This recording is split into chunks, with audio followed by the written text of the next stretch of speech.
Oncoming winter storm continues now as we question whether the Tennessee Valley Authority, our state's primary provider of electricity, is ready for what's coming.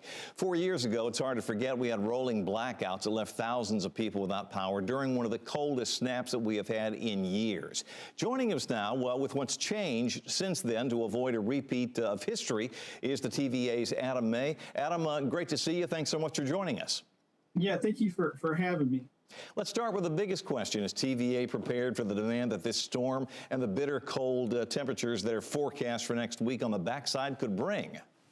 Well, I'm glad you asked. In fact, our employees have been preparing for most of the last several months to get ready for the days like the ones we're expecting in the next week or so with the extreme cold. TVA's power system is prepared for the storm, and we're positioned well to meet demand. Now, what did TVA do after the rolling blackouts to increase generation capacity? Because that's what it's all about. And, of course, you guys know your business. Yeah, there's two things. In the last 2 years, we've added about 2,000 megawatts across the system. And since last winter, we added 530 megawatts. That's enough to power 300,000 homes when we turned on 10 new aeroderivative units at our gas plant in Johnsonville. So we've really done a lot to add capacity. But in addition to that, we've learned lessons from the past and past cold events. And now we do things every summer and fall. We do things that we've learned from the past events. We've added insulation on piping that could possibly freeze during extreme cold.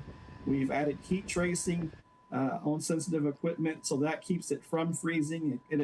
It comes on when the temperature gets below 40 degrees and stays on until it gets above 40 degrees again. So that'll be going, and we just all kinds of different things. Our plants, when they find a vulnerability, they address it. They might put a space heater in front of something they think might freeze, just to make sure it doesn't.